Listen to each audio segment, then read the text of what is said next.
What's happening, everybody? It's Shawn with Reactions to the Classics, and today we have a Toto top 10 of their lead vocalists brought to our friend, longtime supporter, and patron of the channel, Joseph. Thank you, Joseph. Always appreciate you.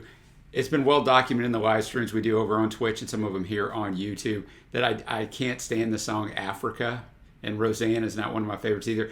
That may be because of just the oversaturation of it when I was 10, 11, 12 years old, you know. So I don't know a lot of Toto, but I'm about to, and I know they're really well thought of. So Joseph gives great write-ups all the time, so let's dive into that, and then we'll get into the list. Joseph says, Toto officially entered my world in the early 90s. One of their most famous and amazing tunes, see, he's taunting me here, Rosanna, appeared in the first episode of a Saturday afternoon show, Solid Gold, the classic hits, a refuge for those of us who had already worked out that the 90s was going to be a bad decade for music, especially those of us who played keyboard-based instruments and relished a rare chance to see clips from the 60s through the 80s. Hard to remember how rare and precious that was pre-YouTube. That is very true. Going in, I was most excited to see the CCR and Doobie Brothers clips, but it was Toto who stole the show for me. Soon after, I realized I knew another of their amazing tunes. Africa, of course. But it was seeing a copy of Toto 4 that made me realize this new discovery was going to be even more significant than I'd realized. It had the pictures and names of the band members on the back. I saw Steve Porcaro, David Hungate, and thought, oh, I know them. But then Steve Lukather, Jeff Porcaro, David Paich. I'd long been an avid devourer of album liner notes, me as well, particularly musician credits. And what I was seeing here was a band made up of people who were already my favorite musicians, primarily from their work with Boz Scaggs, but also Chicago, Burton Cummings, which I did a top 10, or I did an album of Burton Cummings and some different things of BTO and Guess Who for Joseph, Michael Jackson, Seals and Crofts, Steely Dan, etc., etc. Crucially, I also knew that they, Paich in particular, were great writers. Maybe not of lyrics, but you can't have everything. And my high expectations were met once I started getting a hold of the albums. This takes us to the one fact everyone knows about Toto. They're a bunch of session musicians who met in the studio and decided to form their own band, right? Well, not really. Yes, they were all session aces, most of them being second-generation studio pros. Band dads Jeff Porcaro and Marty Paich were highly respected players and or arrangers. I did not know that. And played on a stupidly high percentage of albums recorded in LA from 1973 on. But aside from the fact that three of the key members were brothers. Porcaro's Jeff on the drums, Mike on the bass, not a founding member, but on board from 82 to 2007, and Steve on keyboards. Band members Jeff and David Paich, keyboards, vocals, had been playing in bands together since the first meeting at the age of 14, including their high school band Rural Still Life. The name would be shortened to Still Life after they graduated, and members of that later incarnation included Steve Porcaro and Steve Lukather, guitars and vocals. So High School Buddies Done Good is a better way to view their origins, and it was only original bassist David Hungate that the others had met in the sessions world, crucially including on Boz Scaggs' Silk Degrees album, very well thought of, after which Paich, Porcaro, and Hungate, who played on the album with much of it co-written by Paich, and Lukather, who didn't tour the album with Boz. Lukather did not. It was the success of that album and tour that led to industry interest in the players as a group in their own right. But they were a bit behind the curve, as Paich had said of that time, quote, record execs were asking, have you guys ever thought of forming a band? We said, wow, that's a really great idea. And we'd wink at each other. In addition to having 4 singers officially designated as lead vocalists, 2 of whom would return for additional stints long after their initial sackings. From the outset, the band modeled themselves, vocally at least, after the likes of the Beatles, Fleetwood Mac, and Chicago, with multiple band members taking on semi-regular lead vocal duties, and others still chiming in here and there. So it can get confusing for the casual listener, I would say so. And that's where this helpful summary of all their singers comes in, as ever with my career-spanning list. And there's at least one cut from each of Toto's 5 decades of recording represented here. This is a broad overview with the vague intention of focusing on specific eras at unspecified later dates, somewhere in time, and we're ranking the singers, not the songs. As a visual aid to all these comings and goings, we're also got videos for half of the songs, so you can rank the mullets if you like. And the only thing I add to his research is Toto's released 14 studio albums, sold over 40 million records worldwide. They've been honored with several Grammys and was inducted in the Musicians Hall of Fame in Museum in 2009. Not in the Rock and Roll Hall of Fame. Who knows why? All right, let's jump into the list. The music will not be in the video. However, there's a Vimeo link below. You can click on that and follow along and see all the video greatness as well. As Joseph said, there's 5 videos for this, and this is going to be one of them. At number 10, we got Jean-Michel Byron. Can you hear what I'm saying? Originally from Past to Present in 1990. Joseph says, nobody but Byron could come out bottom of all Toto singers. After having gone through 3 lead singers in 5 years, he was a disaster foisted upon the band by a record label who made all sorts of promises about what they'd do for them if they took this guy on. Ultimately, it was Jeff Porcaro who persuaded the others in the band to try it. But even he soon realized this was a colossal error, and Byron would in short order become the shortest lived of Toto's run of short-lived singers, only lasting as long as recording a few new tracks for their first compilation album, and a tour in which his contributions were gradually excised from the set list, and he was demoted to backing vocalist. But, all that said, this is one track that passes muster from his era, co-written by Byron, Paich, and Mike Porcaro, whose bass work makes the song. And really, Byron wasn't a bad singer. He was just a wrong fit for the band. And then Joseph puts in parentheses, and an awful dancer. Note how quickly they cut away from him every time he's shown in full-length movement mode. All right, video is going to be up on this one. Let's check it out. Well, if you watch this channel a lot, you do know that I am a strong Christian, and I was thanking the Lord that this song was over with. Because let me tell you something, if you want to solidify somebody being last on a list, this would be the song to do it. He kept asking if I could hear what he was saying. I kept telling him yes, but he still kept asking. I don't really even want to give this video or singer or anything any more time on this list. Jean-Michel, nothing against you, my man.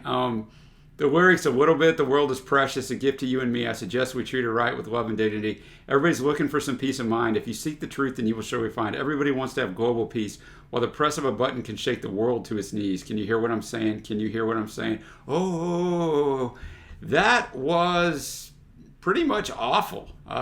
Yeah, so let's move on. Number 9, we got Jenny Douglas McCrae and John James.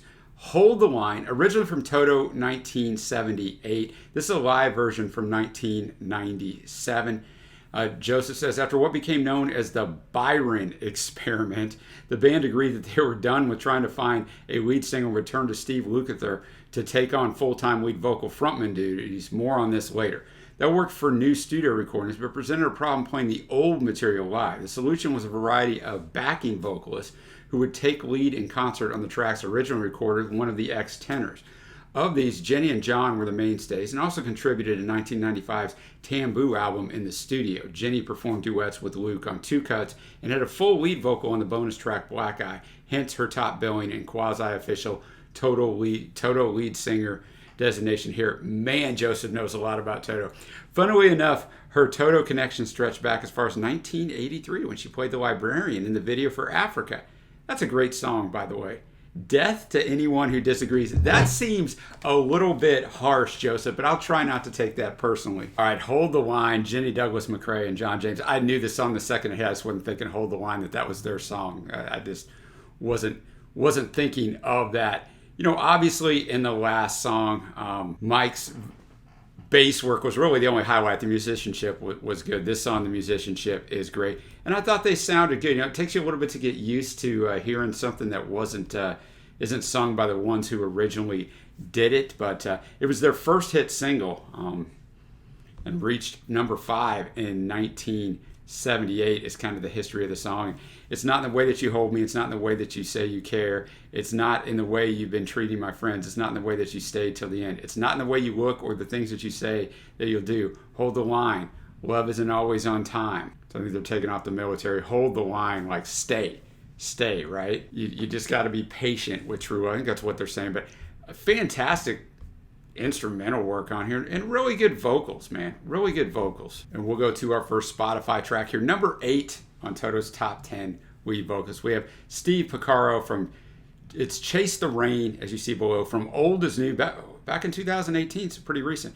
The youngest Porcaro brother was the only one of the 3 to sing, but only took a handful of lead vocals over the years, starting with Taking It Back on the debut, the B-side to Hold the Line, in fact, and concluding with this track from what Luke states will be the final Toto album, but Joseph says we've been told that before. Steve P isn't, by his own admission, a particularly confident singer, but has a dreamy quality to his voice that suits the songs he did sing for the band, not to mention the demo available on YouTube of his best-known song as a writer, a little number called Human Nature by the great Michael Jackson. Of course, he, Jeff, Paich, and Luke all play on the hit version. It's the only song on Thriller that doesn't feature the talents of our next vocalist, which that's a little tease, but let's check this out first. Steve Porcaro, Chase the Rain, coming in at number 8 on this list. There you have it, Steve Porcaro. The song was Chase the Rain. You know, it's hard on these to not break down the song as well as the vocalist, because that's what we're listening to. It's hard on Joseph's part because he's got to pick a song representative. I think he was right. He talked about the dreamy quality to the voice. I really wasn't caring for his voice, and I definitely don't think he's better than the previous Jenny Douglas McRae and John James, but I realized he was with the band for a long time. Maybe it's just this song. He sounded best on the chorus. The chorus repeats quite a bit, and it starts off with the chorus. So there's a little call and response, a little bit of harmony. When he's having to do it on his own, it's okay.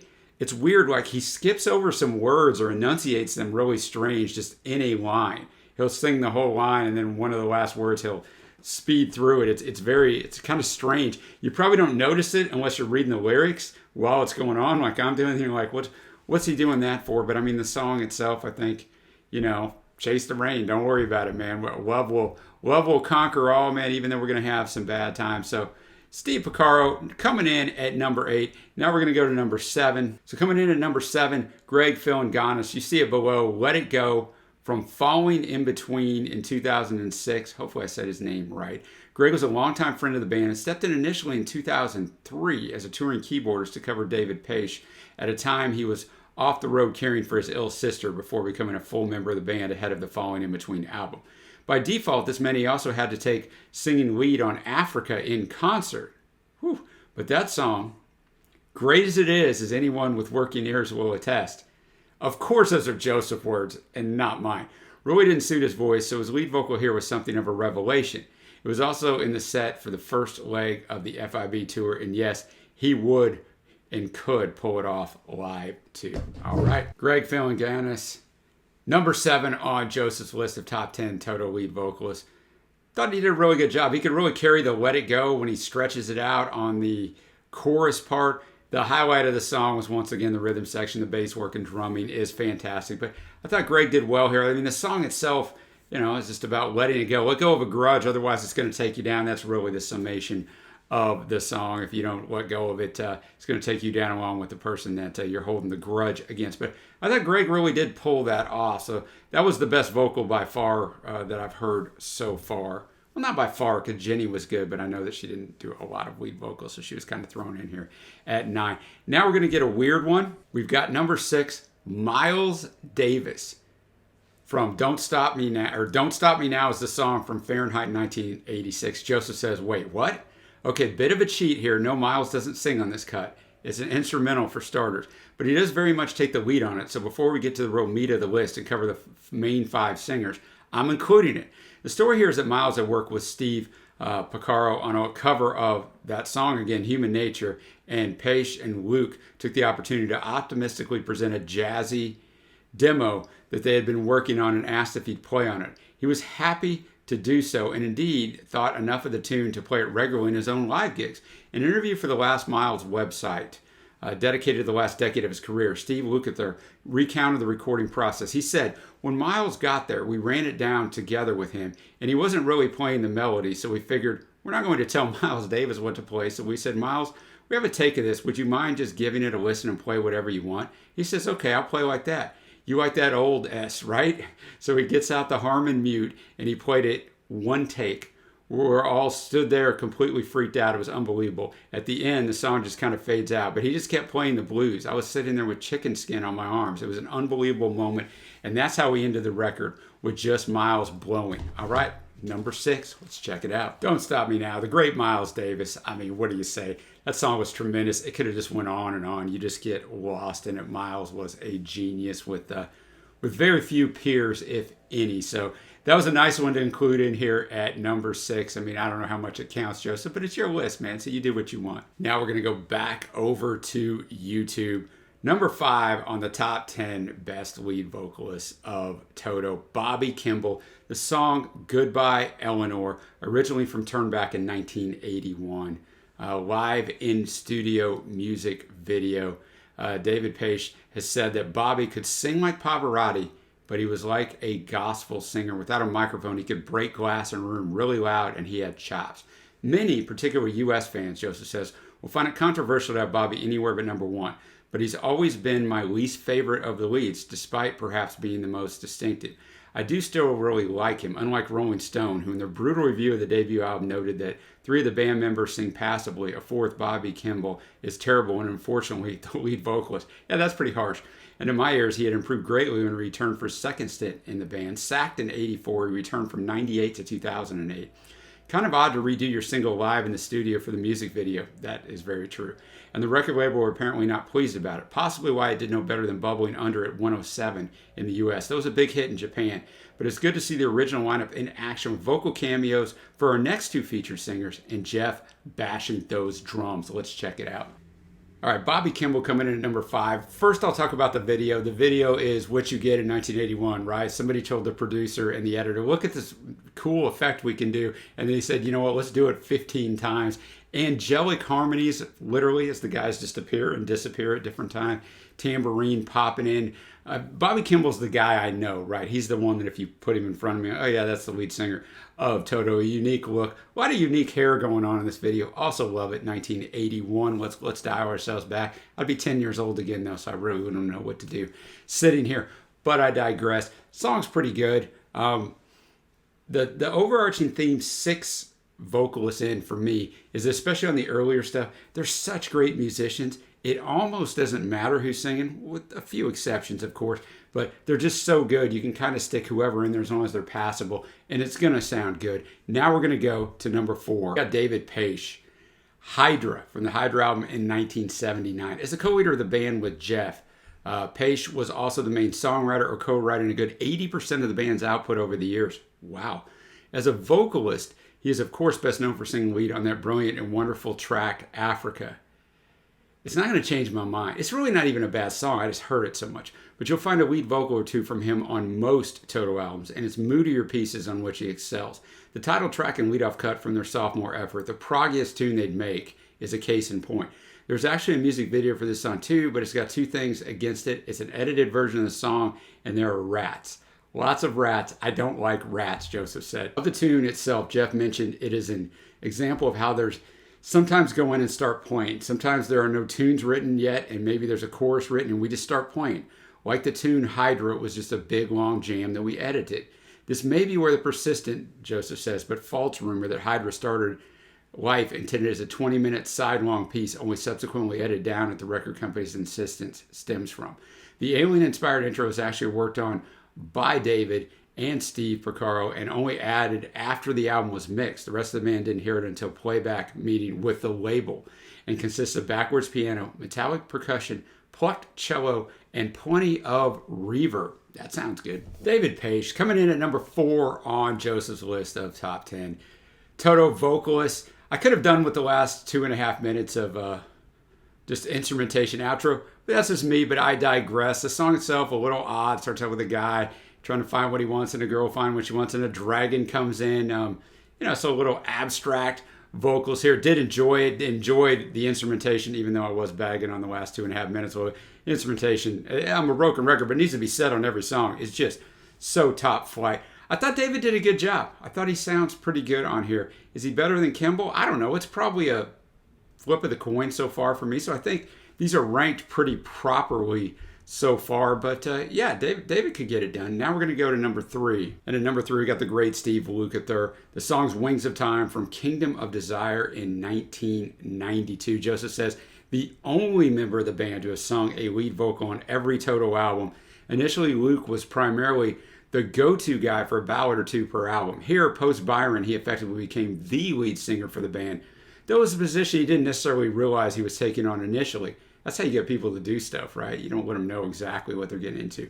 As he explained, quote, I thought Dave and I were going to share the vocals 50-50, but Dave kept wimping out on me. He kept saying, no, you do it, you do it. Everybody thought that it was me pushing it, but it wasn't that way at all. It was also that I would stay in the booth until I got a vocal, until my effing lungs were on the floor. This is before you could fix anything. You had to give performances. Backing vocals here are provided by Mr. and Mrs. Richard Paich, who in another universe may have well appeared on this list proper. In parentheses, we get a good little story here. He was offered the lead vocalist spot when Bobby left, but turned it down due to having had Mr. newly signed and working on their debut. A year later, he also turned down the offer to replace Peter Cetera in Chicago. Paich and Luke remain close and have been bandmates in Ringo's All-Star Band for the past 8 or 9 years. That's right. Go see Ringo live, and you get to hear not only Africa and Rosanna. Great tunes, both, obviously. But Kyrie, I can't remember how to say it. It's not Kyrie. And Broken Wings, too. Blissful, right? I know Kyrie and Broken Wings very well as well.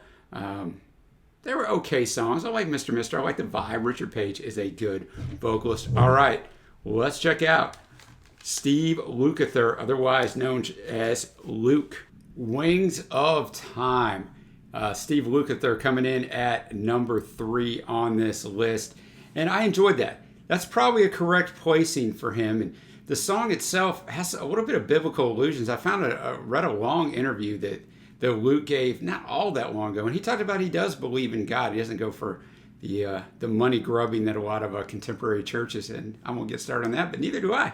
But it has a little bit of biblical allusions to it, or a little bit of a higher power calling here, I think, in the lyrics. But I thought he sounds really good. I think he pulls it off. I think he's a very serviceable front man. Now, we're going to get off of Spotify for the last 2. We're going to go back to the beauty of the video world. Number 2, I don't know if Joseph picked him because of his name and put him this high, but we got Joseph Williams with the song Stop Loving You from the 7th one in 1988. And internationally, one of Toto's biggest hits, but one never even released in the US, where the release of the 7th one coincided with a major shakeup at the top of Columbia and was lost in the shuffle. Those record companies, man, gotta love them. Effectively ending their US career, whereas elsewhere, this would be their biggest album ever. Wow. Spending a whopping 11 weeks at number 1 in the Netherlands, for example. The second album was singer number 3. He of the great first name, oh, there we go, and son of an even more famous father than any of the other band members. In one London concert, he mentioned living here for a while when his dad was doing some work here, casually failing to mention that said work included scoring Star Wars. Wow. Okay. Like Bobby, he got himself fired for not handling drugs and drink too well and losing his voice for large chunks of the 7th One tour, but returned to the band better than ever in 2010 and remains to this day. So at number 2, we have John Williams' son, Joseph Williams. Let's check it out. Well, there you have it. Joseph Williams. Joseph Patron's number 2 vocalist for Toto. And I can see it there. I can see why he was chosen. He can hit all the notes. Probably the most diverse or most powerful as far as vocalists, except for, of course, our number 9, Jenny Douglas McRae. But she was barely on any. So I could see why he has it at number 2. Let's talk about the video for a minute. A little troubling, a little stalky, but this is 1988. Everything about it's 1988. It's a battle with the mullets. I love it. It's the suit with the rolled up sleeves. I might have owned one of those my senior year. Didn't wear it much, but double-breasted, looked just absolutely fantastic. Grayish, wear the black shirt underneath it. Looks smooth. Unfortunately, no pictures remain of that look of Shawn, but you can imagine it in your mind's eye, and right now you're enjoying that vision. So, looking at the pictures at the start of her, and then got the picture up on the wall, and he's sitting there staring at it, destroying everything. I can't stop loving you. I won't stop loving you. The sentiment, the heart's probably in the right place, but let's hope when he walked out that door, she called him the machine, that he wasn't going to see her, and that she was never seen again, right? So good choice at number 2. Now we're going to go to number 1, Fergie Frederiksen, Angel Don't Cry from Isolation in 1984. And Joseph said, a one-album wonder, but what an album. Despite being the most 80s album they ever did, Isolation kicks ass, and it's Fergie who puts it over the top. Unfortunately, as a follow-up to the mega hit that was Toto 4, it was too big of a shift into harder rocking territory, and the blame for its relative commercial failure was laid at Fergie's door, which the band have admitted since was entirely unfair. And then Joseph says, and had the record company released Fergie-led songs as singles, this and Endless being the prime candidates, it would have been a different story. Instead, they released Paich tunes that were the worst possible singles choices. Oh well. The other issue that forced him out, though, was difficulty singing in the studios. The results were worth the pain as far as I'm concerned, but when you're struggling take after take within a band who can lay down a perfect track without blinking, it's going to seem worse than it is. That's a great point. As the bootlegs from the time proved, Fergie killed it live, and Joseph says was the only real front man they ever had, in his opinion. And they did, in fact, intend to keep him on. But starting what became the Fahrenheit album, the same problems recurred in the studio, and they cut their losses. Fergie did also eventually reconcile with the band and performed this and Hold the Line with them in 2007, and was even asked to rejoin them alongside both Bobby and Joe for their planned 30th anniversary tour in 2008 and 2009. However, they broke up instead of touring briefly, as it turned out on the breakup. He succumbed to cancer in early 2014, meaning the lineup we see here has a 50% mortality rate. This was also Mike's first album as a full band member. He passed in 2015 after a long battle with ALS. That sucks, man. All right, our number one, Fergie Frederiksen. Angel Don't Cry, Fergie Frederiksen. I think for sure Joseph chose the right person for the number one spot. Definitely has the power, definitely has the vocals, and one of the greatest mullets you're ever going to see. Just beautifully done.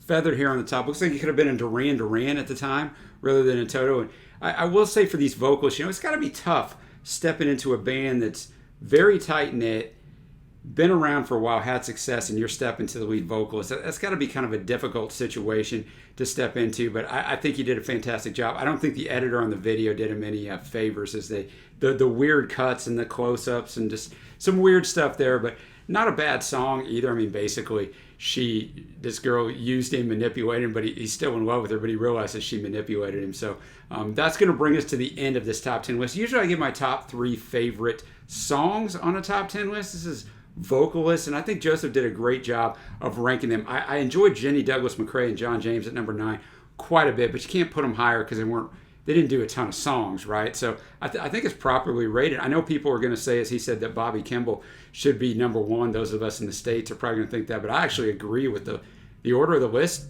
basically exactly. So Joseph did a great job on it. Now the question you're asking yourself after all of this, after my intro that I didn't really care for Toto, have I become a fan of Toto through this? I have not. I know I didn't dislike any of these songs. They were all fine songs. I didn't dislike any of them. Am I going to go listen to them again or any of the albums? No, I'm not, but that's okay. But I think a bigger question here, it becomes about Toto and their legacy. Would they have been a much bigger group if they would have had a front man? Like, let's say that Fergie here was their front man the whole time. Would they have become much more successful? I think they probably would have, but because they had a bunch of different lead vocalists, and I don't think it really mattered musically, because their instrumentation, their musicianship is so top flight. You can almost throw anybody in there that's passable, and they can pull it off. So if they had a bigger front man, they would have become bigger. But what happens in bands? The front man always becomes the face of the band, and maybe you wouldn't realize how great the musicianship is there. So I don't know, man, but that's kind of my take on it. So thank you, Joseph, for bringing this. Thank you, everybody, for watching. If you guys support us anyway, as Joseph does, check out the Patreon link below or the Patreon link on the end screen. Until next time, guys, I will see you.